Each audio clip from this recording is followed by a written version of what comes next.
यो पढ्नै पर्ने कुनै ठाउँमा गएर या कहीँ उहाँले नयाँ पुस्तालाई समर्पण गर्नुभएको छ र नयाँ पुस्ताबाट उहाँले राम्रा पक्षको आफ्नै हामीले चर्चा गर्नुपर्छ, गौरव बोध पनि गर्नुपर्छ। पनि अर्थपूर्ण हुन्छ कि यहाँ चाहिँ यस विधामा चाहिँ हरेक पाठकहरू एकास्तम्मै बसेर लेखकसँगै तत्त ठाउँहरूमा सहयोग पुग्दछ। त्यहाँको कला, संस्कृति, भाषा, भूगोल, मनोविज्ञान, समाज, समयसँग संवाद गर्न पुग्दछ। त्यो चाहिँ लेखकको लेखकीय माध्यमबाट। त्यसकारण नेपाली साहित्य क्षेत्रमा चाहिँ यात्रा संस्मरणपछि त्यो त्यसको महत्त्व चाहिँ माथि छ। र अर्को कुरा चाहिँ यात्रा संस्मरणमा जहिले पनि लेखकहरूले आफूलाई अब नग्न रूपमा प्रस्तुत गर्ने सर्वाङ्ग आफूलाई त्यसमा पेस गर्ने भएको हुनाले पनि एउटा एकदम यथार्थ विधा भएको हुनाले पनि आफूलाई नडाडी गर्न प्रस्तुत गर्ने एउटा प्रतिनिधित्व गर्ने विधा भएको हुनाले पनि यात्रा संस्मरण चाहिँ नेपाली साहित्यमा चाहिँ यसपछि अर्थ माथि छ भन्ने मलाई लाग्छ। तसर्थ भित्री कोइरालाले पनि साहित्यमा मान्छे ढाङ्गो हुन्छ भन्ने हो, यसरी ठिकै भनेको हो भन्ने कुरा यहाँ सिद्ध हुन्छ भन्ने मलाई लाग्छ। दाजुहरूलाई म एकदमै आभार व्यक्त गर्न चाहन्छु। यसपछि म आजका कृतिका स्रष्टा आदरणीय दाजु श्री मदन राई लामाज्यूलाई आफ्ना यात्रा गर्दाको अनुभूति हुँदै किताब लेख्दाको अनुभूति चाहिँ संक्षिप्त रूपमा राखिदिनु हुनको लागि म यसमा हार्दिक निवेदन गर्न चाहन्छु।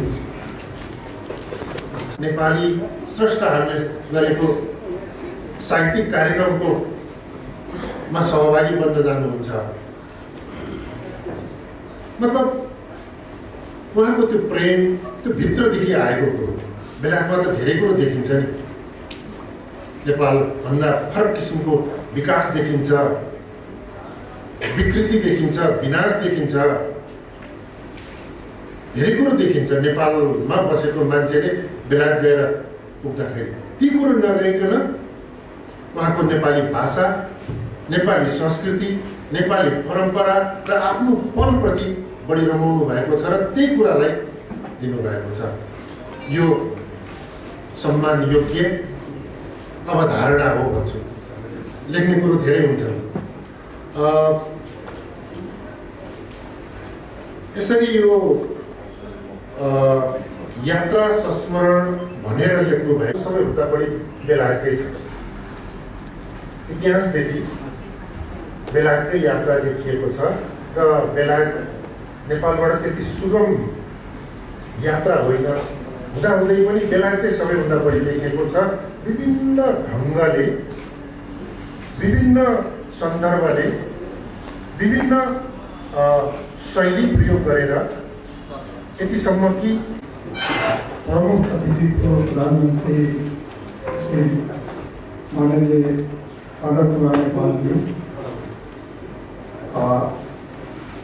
भर्खरै आफ्नो अर्घले भने राखेर जानुभयो।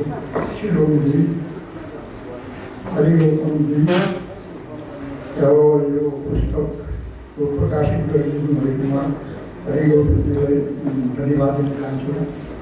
डाक्टर शिवजी, प्राज्ञ गोविन्दजी,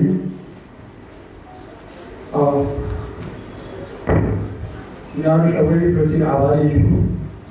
मेरो निम्तोलाई यहाँसम्म पाल्नुभएकोमा विशेष आभार व्यक्त गर्दछु।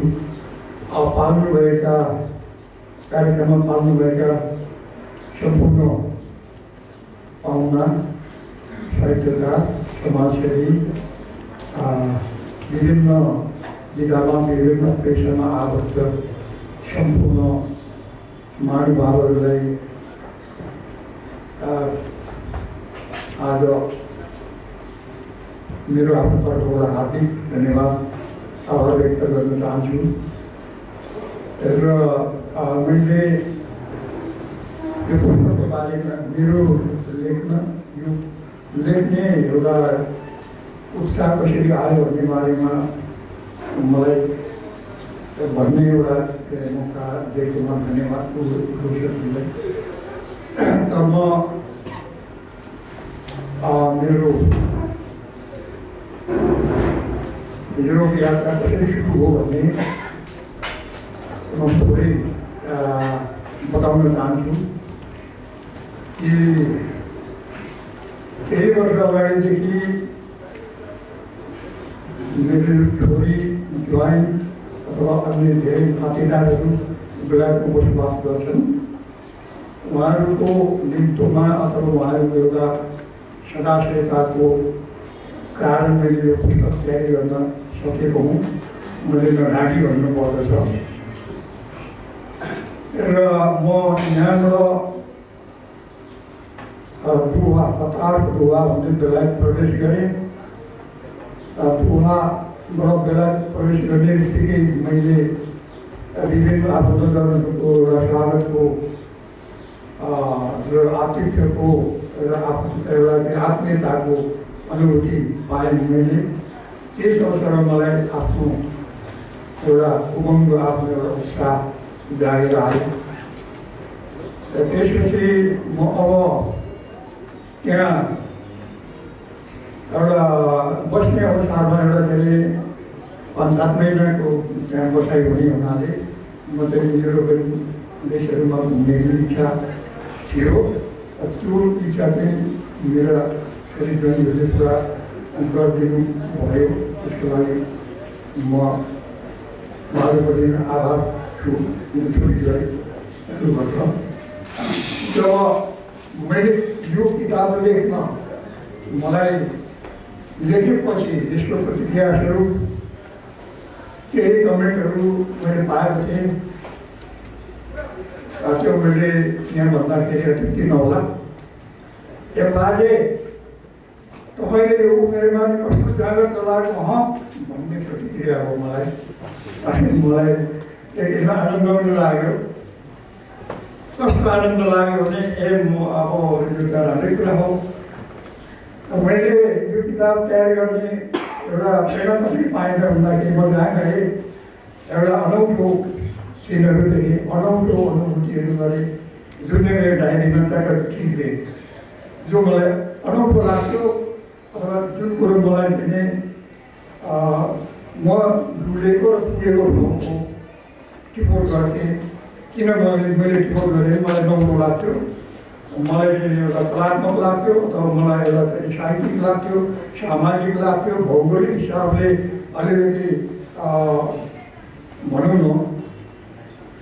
अब जर्मनमा पुग्दाखेरि जर्मनको त्यो हिमालतिर जाने कार्यक्रम हाम्रो चाहिँ टुर गाइडले बनाएको हुनाले त्यो हिमालमा चढ्दाखेरि मैले हाम्रो नेपाललाई सम्झिहालेँ। किन सम्झेन? हाम्रो देश पनि त एउटा हिमाली देश हो। अनि त्यहाँ त्यो हिमालमा त रेल चल्दो रहेछ, रेल पनि उकालो चढ्दो रहेछ। अनि मलाई अनौठो लाग्ने नै भयो। रेल पनि उकालो चढ्छ त कसरी चढ्दो उकालो चढ्छ रेल? मलाई अब आफैले प्रश्न गर्ने नै भएँ। अनि त्यो रेलको 3वटा लिक हुँदो रहेछ, 2टा लिकमा त चिप्लिहाल्छ। अब त्यसको लिएर बिचमा धेरै अखटा हुँदो रहेछ। त्यो उकालो चढ्दै अखटाले अड्काएर खटक गर्छ। यहाँतिर इन्डियाको रेल त झप गरेर दुर्छ, त्यहाँ त खट गर्छ। त्यो रेल त त्यो अखटामा के उकालो चढ्दो चिप्लिन नपाऊ। मलाई त्यो अनौठो लाग्यो। मैले डायरीमा यहीँबाट मैले टिप्न सुरु गरेँ। त्यो पछि हामी चाहिँ जङ्सरा भन्ने ठाउँतिर पुग्यौँ, जो जर्मनको चाहिँ उत्कृष्ट गन्तव्य स्थल मानिँदो रहेछ। त्यहाँ त अब वर्षमा हजारौँ मात्र होइन, लाखौँ मात्र होइन, त्यहाँ त करिब अब करोडौँ मान्छे जाएको हो। अहिले मैले चाहिँ त्यस्तो अनुभूति थियो, त्यति भिडभाड। तर हिमालमा जहाँ विभिन्न चाहिँ डिपार्टमेन्टल सपहरू हिमालको त्यो टनलभित्र चाहिँ भेटिन्छ। त्यो पनि मलाई अनौठो लाग्यो। अनि त्यो चाहिँ आइसको हिउँको चाहिँ टनेलहरू छ, हिउँको चाहिँ घरहरू छ, हिउँको चाहिँ स्ट्याचुहरू छ। विभिन्न चाहिँ के अरे प्रसिद्ध कलाकार व्यक्तिहरूको अथवा विद्वानहरूको अथवा प्रसिद्ध मान्छेहरूको स्ट्याच्यु पनि राखिएको छ, हरेक छ। त्यो पनि अनौठो लाग्यो। त्यसलाई यसो सोधेको गर्दाखेरि एउटा इटालियन एउटा चाहिँ व्यापारीले त्यो परिकल्पना गरेको 1890-93 चौथामा परिकल्पना गरेको रहेछ। त्यो हिमाललाई किन व्यापारमा परिणत नगर्ने भन्ने एडल्फ जेलर भन्ने एकजना बहुत चतुर, बहुत चलाक व्यापारीले त्यो हेर्ने परिकल्पना गरेर मान्छेले इटालियन मूलको तर जर्मनमा उसले चाहिँ त्यो एउटा साइड त्यो अवस्थामा बुट प्रथाअनुसार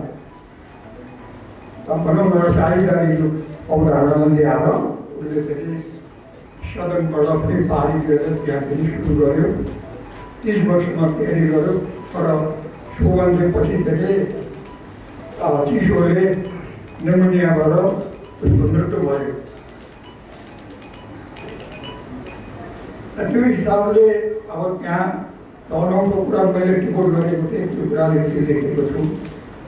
त्यस्तै अब हामी इटालीतिर प्रवेश गऱ्यौँ।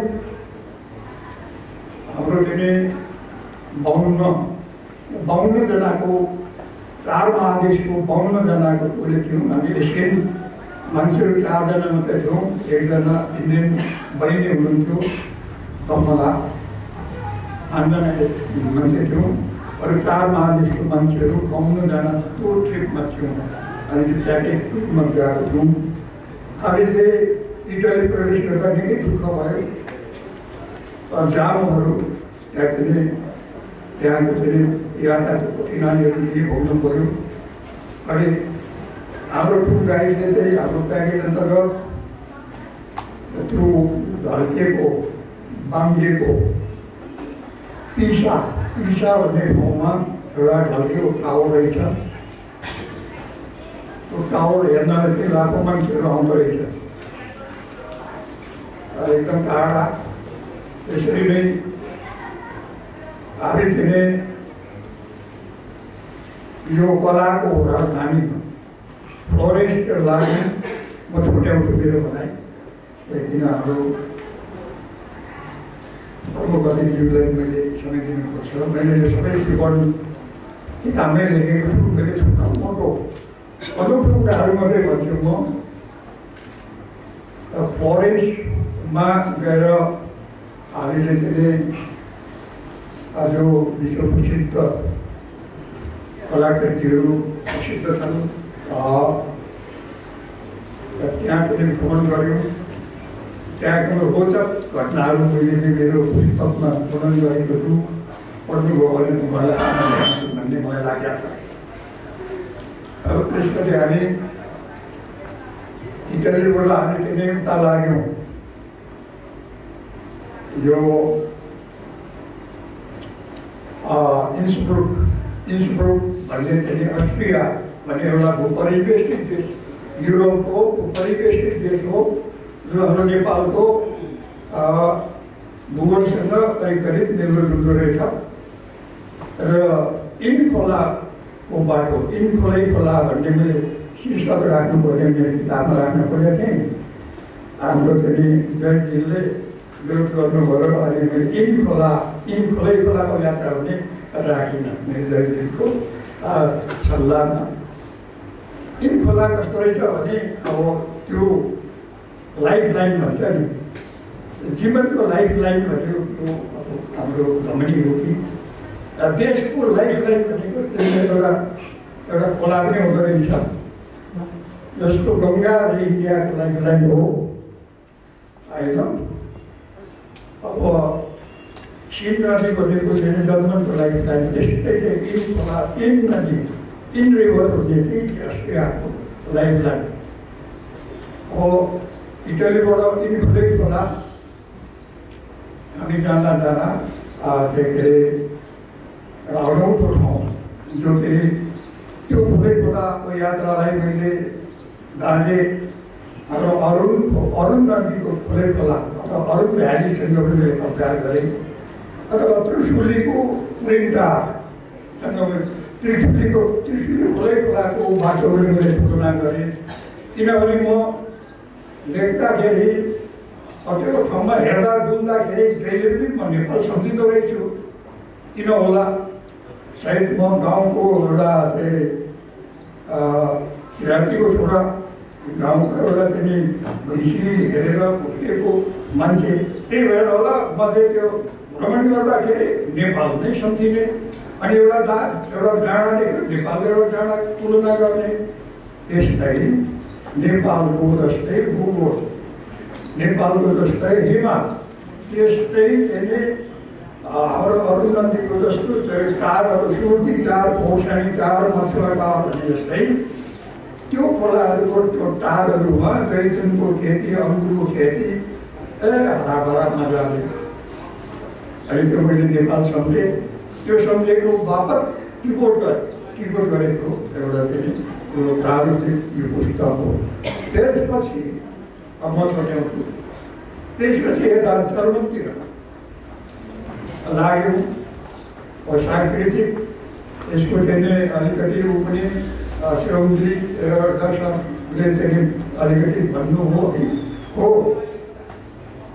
जर्मनतिर लाग्दाखेरि हामी कहिले कुरो यता भवनभन्दा अगाडि के अरे उसमा के भन्छ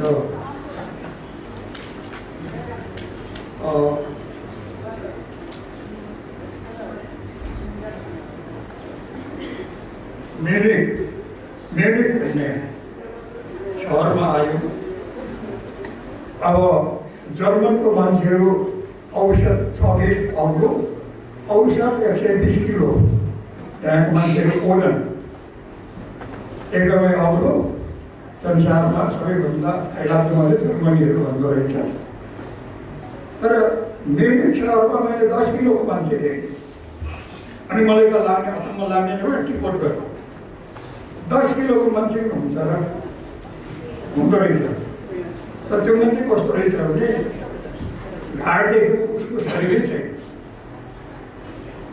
आधा मात्रै छ उसको शरीर, जम्मा सानो छ 10 किलो जति होला मैले त्यो अनुमान लगाएँ। अनि उसको टिपोट गरेँ। अनि उसको टिपीको बाटो मेरो सानो एउटा बाजा बजाउने अनि अब गरेर उसलाई दिने, उसको जीविका गर्ने त्यो। अब त्यस्तै यो अब हामी त्यहाँको 2 दिन 3 दिनको बसेको रोड के अरे बोनतर्फ जाँदाखेरि के अरे एउटा अचम्मको एउटा डाँडा रहेछ, ढुङ्गे डाँडा।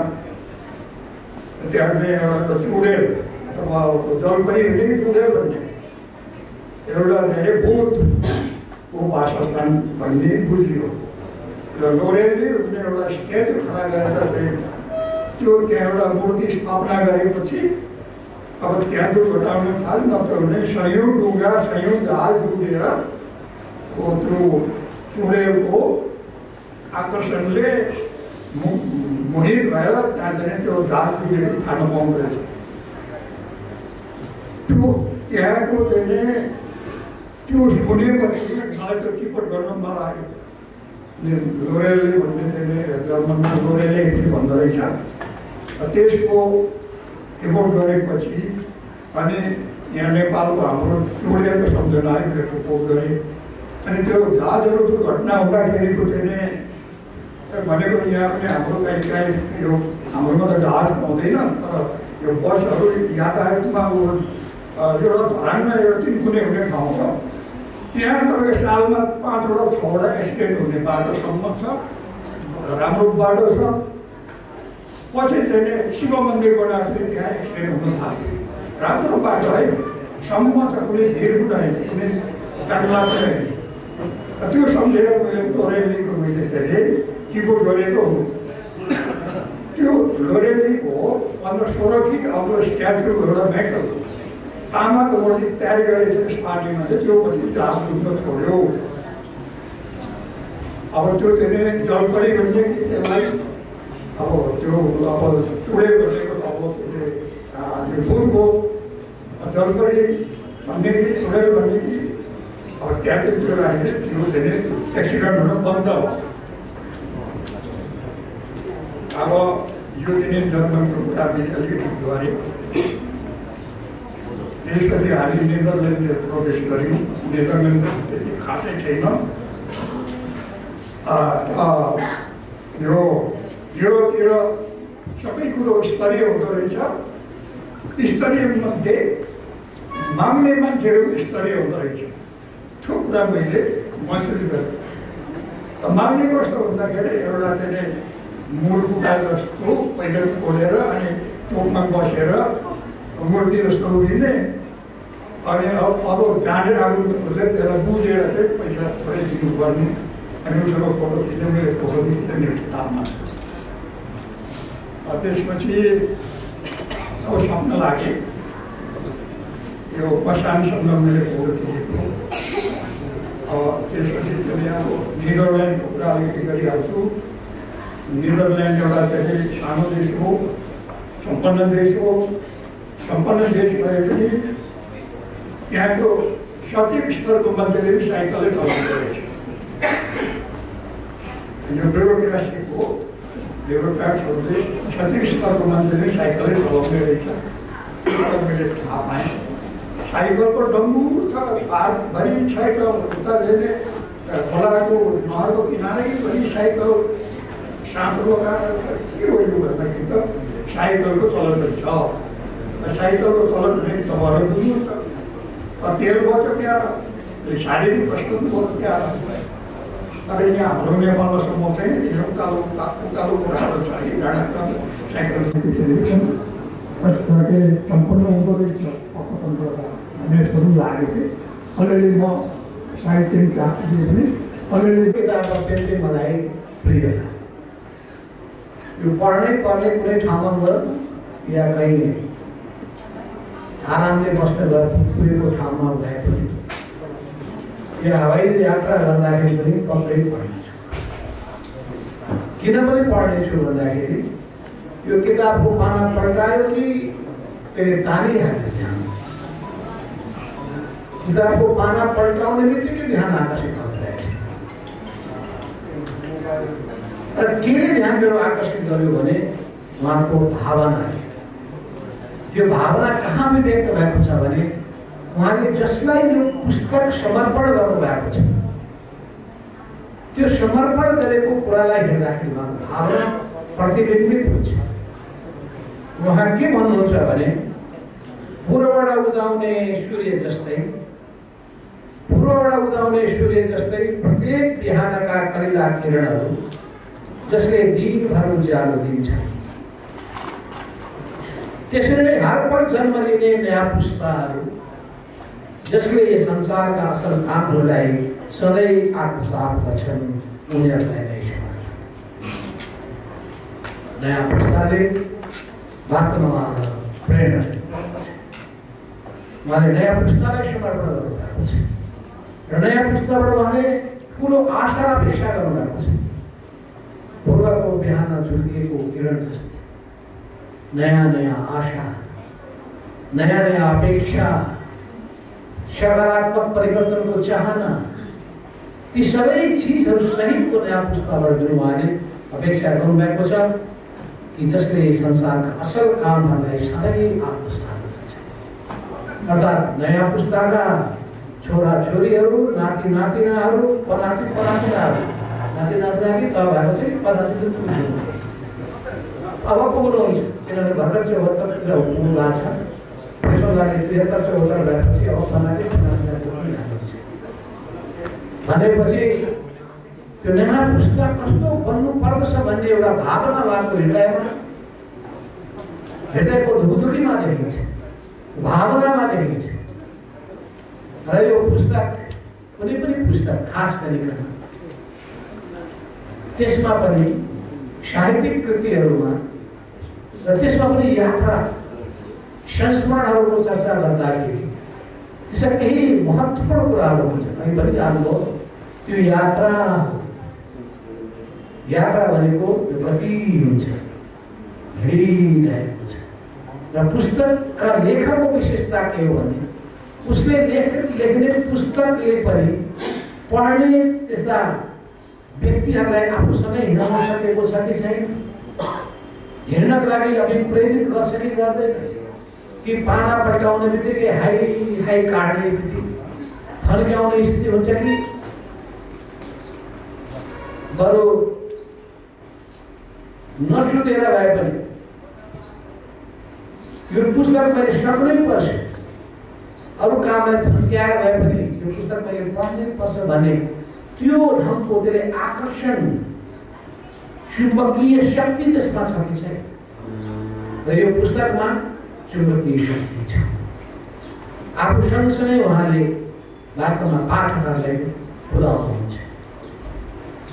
यहाँका प्रत्येक चिजको वर्णन, प्रकृतिको चरण वर्णन गर्दाखेरि होस्, त्यहाँको सामाजिक अवस्थाको वर्णन गर्दाखेरि होस्, त्यहाँको विकासको एउटा स्तरको चर्चा गर्दाखेरि होस्, अनि देखिएका नयाँ नयाँ चिजहरू, त्यो ऐतिहासिक, पुरातात्विक, धार्मिक, सांस्कृतिक ती धरोहरको बारेमा चर्चा गर्दाखेरि उहाँले यी सबै चिजहरूलाई हाम्रो समूहमा फस्किँदाखेरि बडो रोचक ढङ्गले रोचकताको पक्ष कतिसम्म भन्दाखेरि मलाई ठ्याक्क ध्यान आकर्षित गर्यो केही कुराहरूले। मलाई लाग्छ तपाईँलाई पनि आकर्षित गर्छ। तर मूल कुरा के हो भन्दाखेरि त्यो पुस्तक ज्ञानवर्धक हुनुपर्छ। हाम्रा शरण राईजीले बडो ठिक कुरा भन्नुभएको छ कि त्यो ज्ञानवर्धक हुनुपर्छ। यो पुस्तक ज्ञानवर्धक पनि छ। युरोपको बारेमा उहाँले एउटा आफूले देखेको आफूलाई लागेको कुराहरूको पक्षलाई अगाडि सार्नु, अरूले त्यो पक्षलाई नदेखेका आवश्यकता छ। आफ्नो नजर हुँदो रहेछ, आफ्नो कोण हुँदो रहेछ, आफ्नो ध्यान हुँदो रहेछ। यो ध्यान पनि कस्तो हुँदो रहेछ भन्दाखेरि त्यही चिजलाई हेर्दा छु म एउटा कुराको कल्पना गर्दछु, त्यही चिज अरूले हेर्दछ अर्कै कुराको कल्पना गर्दछ।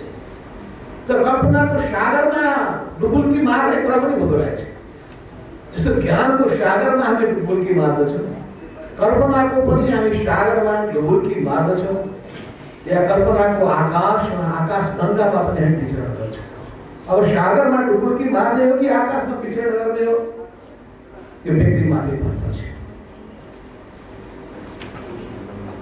कुनै अवस्थामा हामी यथार्थतामा हिँडिरहेका हुन्छौँ, बगिरहेका हुन्छौँ। कहिलेकाहीँ हामी भावनामा तरङ्गित भएर उडिरहेका हुन्छौँ, परिकल्पना गरिरहेका हुन्छौँ। यो दुईटैको सम्मिश्रण पनि हुन सक्दछ। तर यो बढी यथार्थवादी छ। युरोपी समाजको विभिन्न पक्षको उहाँले चित्रण गर्नुभएको छ र यसमा ज्ञान प्रदान गर्ने हिसाबले पनि छ र प्रेरणादायी पनि छ। कतिपय कुराको प्रेरणा दिने गर्दछ र प्रस्तुति त कति रोचक छ भन्दाखेरि म त झन्डै यति आनन्द लाग्यो मलाई।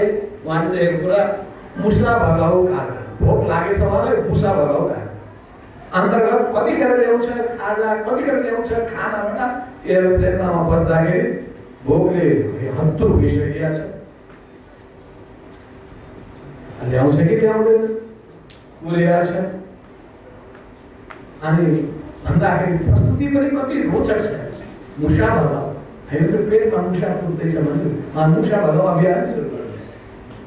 बहुत राम्रो, बडो मिठो लाग्यो शब्दको प्रयोग। अघि पनि आइसकेको छ चर्चा। उहाँले भन्नुभएको छ वास्तवमा जडेया म, तर उहाँले प्रश्न पार्नु भएको छ कुन क्याटेगोरीको जडेया छु। म हल्का जडेया मात्रै हो भन्नुभएको छ। हल्का जडेया, त्यसो लागि मलाई 100 पेज अलिकता थपिदिए हुन्थ्यो, तर थप्दैनन् गर्नुले। मानव नदियो भने विचेत आफ्नै पेट छ। उहाँले अझै लेख्नु भएको छ, यो नेपालीले फेरि मागेछ यहाँ पनि। नेपालमा आएको भएकै झाडै मान्छे क्या भन्दै थियो। तर जे भए पनि उहाँले कस्तो हुँदो रहेछ आफ्नो यथार्थतालाई बडो इमान्दारिताका साथले सोच्नु। इमान्दारिताको महत्त्वपूर्ण र त्यसले के सन्देश दिन्छ यहाँ मैले देखेँ उहाँले उल्लेख गर्नुभएको एउटा पक्ष पनि छ त्यहाँ नेपालको एयरपोर्टमा प्रवेश गर्दाखेरि एउटा कुरा सोद्धाखेरि सिपाहीको उहाँले चर्चा गर्नुभएको छ त्यो सिपाही जो जनताको सेवक हुनुपर्ने हो एकचोटि मुस्कान प्रहरीको रूपमा पनि चर्चा भएको थियो त्यो मोबाइल खेलाएर बसिरहेको छ मतलबै गर्दैन बोल्दाखेरि पनि भन्दैन जवाफ दिँदैन तर उहाँले खालि चर्चा मात्रै गर्नुभयो त्यसमा धेरै टिप्पणी गर्नुभएको छैन एउटा गर्नुभएको छ नेपाली सभ्यता र संस्कार नै यस्तै हो के गरौँ भन्न दिनुभएको छ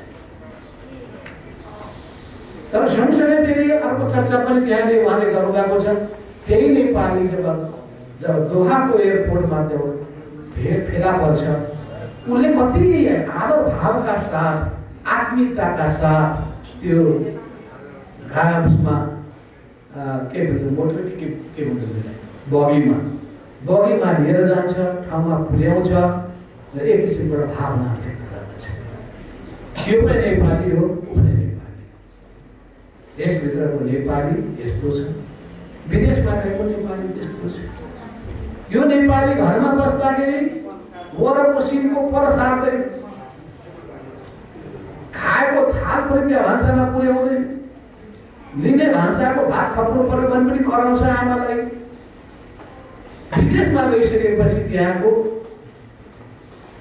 मरुभूमिमा जम्मै भारी बोक्ने काम पनि गर्दछ त्यहाँ भारी बोक्ने काम गर्दा उसलाई लाज शरम हुँदैन यहाँ घरमा अलिक यसो आमालाई बुवालाई सहयोग गर्नु भन्दाखेरि उसलाई लाज हुन्छ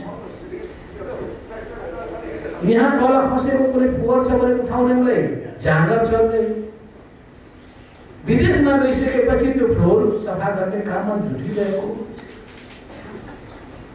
त्यसो हुनाले हामी नेपालीहरू वास्तवमा हाम्रा राम्रा पक्षहरू पनि छ ती राम्रा पक्षको आफ्नै हामीले चर्चा गर्नुपर्छ गौरव बोध पनि गर्नुपर्छ तर हाम्रा कतिपय नराम्रा पक्षहरू पनि छन् जसको बारेमा हामीले सचेत हुनुपर्दछ र सचेत गर्नुपर्दछ किन हामी सुन्दर समाज बनाउन चाहन्छौँ राम्रा मानिसहरू सृजना गर्न चाहन्छौँ र मानिसहरू त्यत्तिकै सृजना हुँदैन सृजना गर्नु पर्दो रहेछ त्यो सृजना हुन्छ नि कसरी त्यो परिवारले जन्मदेखि नै उसले जस्तो संस्कार सिकायो जस्तो बानी व्यवहार सिकायो बाबुआमा सधैँ झगडा गर्दै हो भने छोराछोरी पनि झगडाहरू हुनु पुग्छ बाबुआमा माया प्रतिका साथ बस्यो भने त्यसको प्रभाव छोराछोरीमा पनि हुन्छ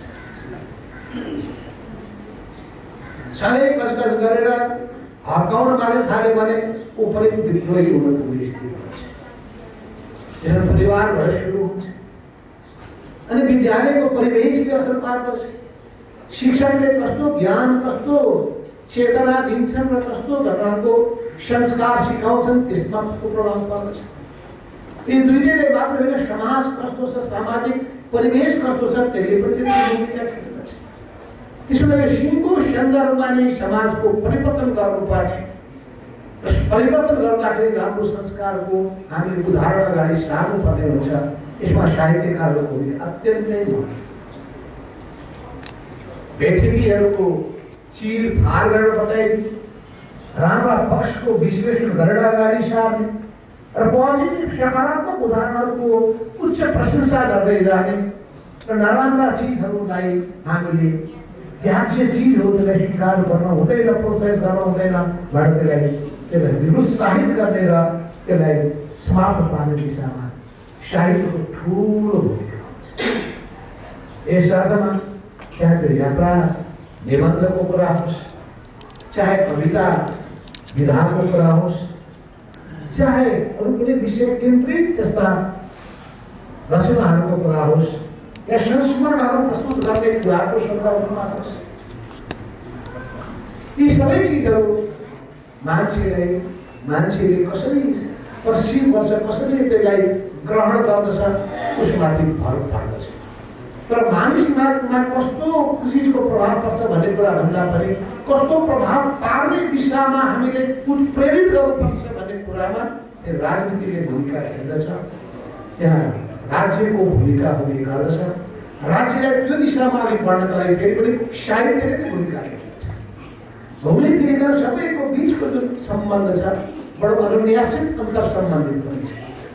तर जति सुन्दर समाज भयो, जति राम्रो देश भयो, त्यति नै हाम्रो शिर गौरवले ठाडो हुन्छ, गौरवान्वित हुन्छ। संसारका सामु शिर ठाडो पारेर हामी उभिन सक्दछौँ। एउटा संसारमा जुनसुकै देशमा एउटा नेपालीको मान सम्मान बढ्यो भने त्यसबाट हामीलाई अत्यन्तै आफूले सम्मानित भएको महसुस हुन्छ। यस अर्थमा वास्तवमा संसारका विभिन्न देशहरूको बारेमा हामीले जानकारी प्राप्त गर्नुपर्ने आवश्यकता पर्छ। तर त्यो देशले कसरी आफ्नो इतिहासलाई धरोहरलाई जोगाएर बचाएर राखेको हुन्छ। एउटा सानो सानो ढुङ्गाको पनि कत्रो ठुलो महत्त्व हुन्छ। त्यस घटना त्यसको बेलाको एउटा सानो सानो पोसाक, गहनाहरू, लुगाफाटाहरू, यी सबै चिजहरूको पनि कत्रो ठुलो महत्त्व हुन्छ। त्यसलाई पनि जोगाउनु, बचाउनु र इतिहासको रक्षा गर्नुपर्ने जरुरी हुन्छ। किन इतिहासलाई जोगायौँ भने भविष्य पनि जोगिन्छ। इतिहासको सम्मान गऱ्यौँ भने भविष्यमा हामी सबैको पनि सम्मान हुन्छ।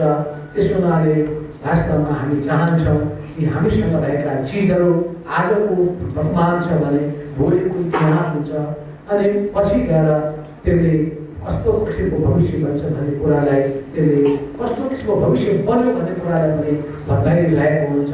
यस अर्थमा म यति भन्न चाहन्छु, युरोप यात्राका सम्झनाहरू पठनीय छन्, सबैले पढ्नु। मैले पनि पढ्न त पढेँ, शब्द त पढेँ, मैले पढिनँ भने पनि केही पढेकै हो। तर मसिनो गरी समय दिएर माथिदेखि तलसम्म मैले अझै हेर्न पाएको छैन। युरोप पनि म धेरैचोटि घुमेकै छु। यस अर्थमा पनि मैले लेख्न पाएको छैन। अब फुर्सद पाएको म पनि यो राजनीतिक मुद्दालाई चाहिँ लेख्न बस्नु पर्ला भन्ने लागेको छ। मैले भनेको त आफ्नो बाबा कति मलाई अब हिसाब्नुहुन्छ, मलाई आराम अब नयाँ पुस्ताले जिम्मा दिनुहोस्। हुँदैन यस्तो चुनौतीको बेलामा भागेर हुन्छ भन्छ, नगरौँ भन्यो, डरायो, भाग्यो, हेर हिम्मत छैन भन्दा कस्तो संसार। अनि उभियो भने हेर त छोड्नै मन लागेको छैन, हिरिक्क भएको छ। यो संसारै त्यस्तै छ, यो संसार त बुझिन सक्नु छैन। हिम्मत छ भन्यो भने कस्तो खालको छ, होइन छैन भन्यो भने कस्तो गाह्रो छ। कहाँ देख्यो यता चुनौती आयो, भाग्यो, मैदान छोडेर हिँड्यो भन्ने छ। त्यसो नगरेको कुरा के छ भन्दाखेरि चुनौतीको सामना। अहिले एउटा आज बिहान एउटा कविता म पढ्दै थिएँ। त्यो कविता नेपालीमा नभएको हुनाले म पढ्दिनँ, तर हाम्रो बच्चनको कविता कति प्रेरणादायी हुने गर्दछ।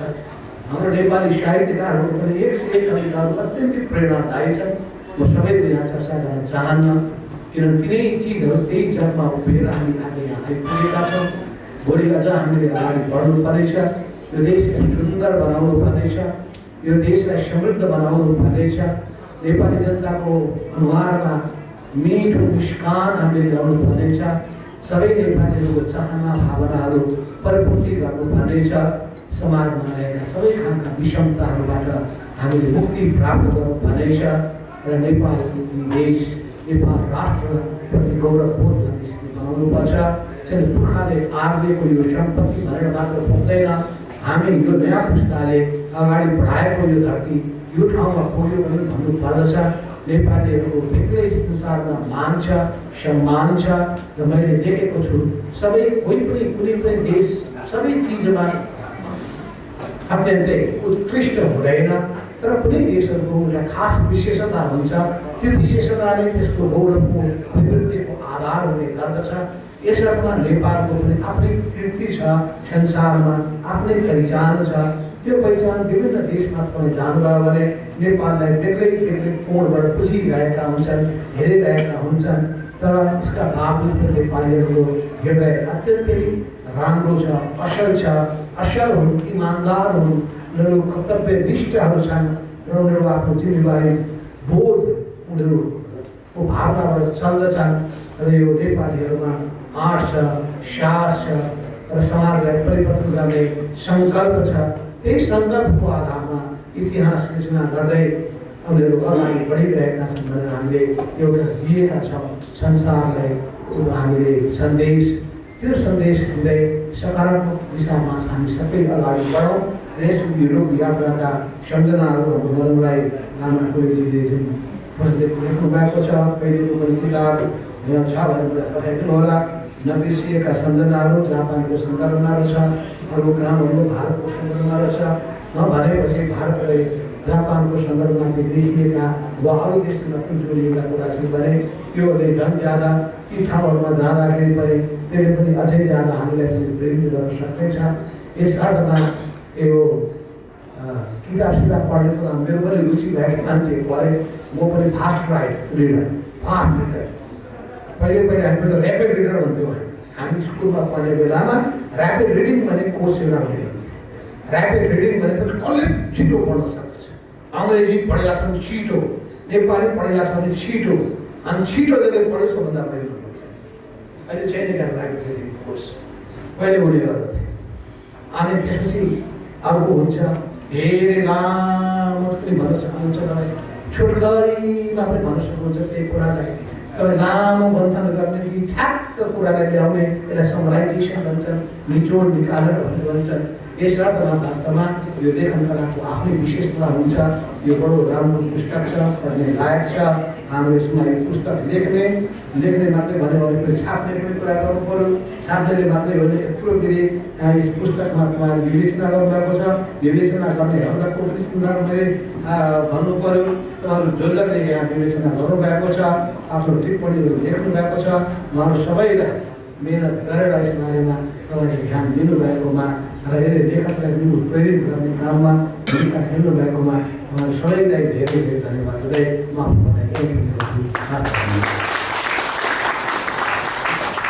विद्वान वक्ताहरू श्री श्रेष्ठ रोजनज्यू धनप्रसाद सुरेश डाक्टर धनप्रसाद सुरेशज्यू प्राज्ञा शशि लुमुज्यू र यस किताबका प्रकाशक ओरिएन्टल प्रकाशकका अध्यक्ष हरिगौतमज्यू र मञ्च अभिमुख रहनुभएका विद्वान विदुषी पत्रकार समाजसेवी विभिन्न पदमा आसीन सम्पूर्ण आदरणीय व्यक्तित्वहरूलाई हार्दिक नमन गर्न म चाहन्छु।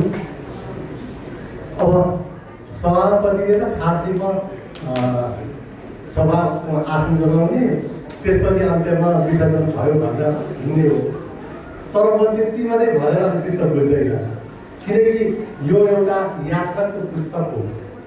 यसलाई म नियात्रा भन्न रुचाउँछु किनकि नियात्रा विधामा लामो अन्वेषण गरिरहेको छु मैले र यो नियात्रा पनि हो। नियात्राको इतिहास धेरै लामो छ त्यो भन्न म चाहन्न त्यही पनि आजभन्दा 550 वर्ष अगाडि राजा गगनराजको यात्रा जुन चाहिँ यहाँले सुन्नै भएको छ त्यो त्यहाँबाट सुरु भयो र यो हेर्दाखेरि इन्डियामा नेपाली यात्रा लेखन चाहिँ 91 वर्ष अगाडि मात्र भएको हो जुन कुरा भर्खरै भारतीय साहित्य अकादमी यो नियात्रामा जित्नुहुने सरोज पाठकज्यूले त्यो चाहिँ राजवती एलिसा राजवती प्रधानले सन् 1931 मा स्कटल्यान्ड यात्राबारे लेख्नु भएको गोर्खे खबर कागजमा छापिएको तीमध्ये आधिकारिक त हो तर त्योभन्दा अगाडि हामी अब धेरै अगाडि छौँ र फेरि आज यो पनि खुसीको कुरा छ कि 2014 मा लैनसिंह बागदेल जो चाहिँ पूर्व 3 नम्बरकै हुनुहुन्थ्यो उहाँले युरोपको चिठी चाहिँ सार्टरमा छपाएर अब नेपाली साहित्यको एउटा श्रीवृद्धि गर्नुभएको थियो। आज ती पूर्व 3 नम्बरकै सर्जक हुनुहुन्छ मदन राई लामकले उहाँको यहाँसम्म आइपुग्दाखेरि लाग्छ पूर्वतिरमा तारनाथ शर्मा 2026 मा उहाँको प्रकाशन भएको हो।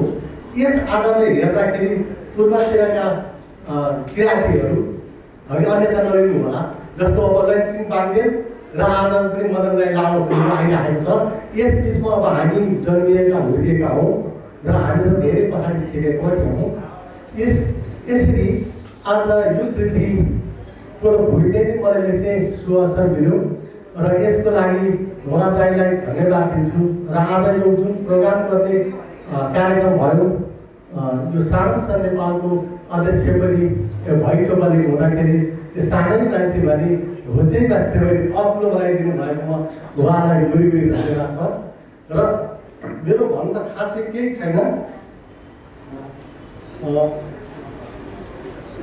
यो चाहिँ जुन स्थानमा हामी गएको छैनौँ उहाँले पुर्याइदिनु भयो आर्मीसँग र जति लाखौँ खर्च गरेर जानुभयो तर यो 350 हामीलाई सबै त्यहाँको जानकारी होइन के गर्नुपर्छ के गर्नु हुँदैन त्यहाँ कस्तो अप्ठ्यारो सजिलो छ त्यो कुरा चाहिँ सुरुका हामीलाई टेबलमै बसेर अब जुन जानकारी दिनुभयो यहाँको लागि त बुढी धन्यवाद। जसले लामा फुले दाइका कृतिहरू पढेका छैनन् नबिर्सिएका सम्झनाहरू लगायत आजको यो हो। जसले पढेको छैन उनलाई चाहिँ भन्छ अलिकति दुःखै लाग्छ किनकि उहाँको यस्तो किसिमको तान्ने शक्ति छ कि लेखनमा जुन कुरा मैले यो भूमिका लेख्दा पनि लेखिसकेको छु त्यो त्यसबारे बताउन चाहन्न। र जसले यो किताब पढ्छ जस्तो मैले त जति पढेँ त्यो भित्रमा डुबेँ म हराएँ र मलाई धेरै ज्ञान पनि मिल्यो। त्यही अवसर चाहिँ यहाँहरूलाई पनि मिल्नेछ। जसले पढ्नु भएको छैन पढ्नु होला र लामा दाइलाई भेट्दाखेरि भन्नु होला ए फेरि अर्को यस्तो खालको जानकारीमूलक हामी 250 पढ्न चाहन्छौँ कुन देशमा आउँदैछ र भनेर। 250 कुनै देश हामी यहाँदेखि धार पुग्न सक्दैनौँ तर यस्तो सुअवसर दिने र नियात्रको भण्डारमा यति सुन्दर कृति थप्नुहुने हाम्रा आदरणीय दाइ मदन दाइलाई हृदयदेखि धन्यवाद बधाई सबै कुरो समर्पण गर्न चाहन्छु। र आज यो समयको सारथी हिरा देवी राई हुनुहुन्छ उहाँको धर्मपति भाउजू हुनुहुन्छ भने गाई हुन्छ उठ्नुहोस् ल ठिक छ केही छैन। उहाँहरू सँगसँगै यात्रा गर्नुभयो तर हामीले यो किताब पढ्दाखेरि हामी पनि सँगसँगै भयो त्यति खुसीले म भाउजू पनि हुनुहुन्छ भने कतै उहाँलाई पनि यो हामी भन्ने हो। र खासै अरू केही छैन। जुन चाहिँ सार्वजनिक नेपालले निमन्त्रणा गरेर त्यो निमन्त्रणालाई स्वीकारेर यहाँ आइदिनु भयो यहाँलाई मुरी धन्यवाद छ। यो प्रोग्राम गर्नको लागि हलहरू प्राप्त गराइदिने होटेल हाटुलाई पनि धन्यवाद छ र प्रमुखज्यू लगायत वक्ताज्यूहरू यो हाम्रो निमन्त्रणालाई स्वीकारेर सफल र भव्य किसिमले यो प्रोग्राम सफलै रूप पार्न सहयोग गर्नु भएकोमा म हृदयदेखि नै हार्दिक कृतज्ञता ज्ञापन गर्दै आजको कार्यक्रम यही समापन भएको घोषणा गर्छु।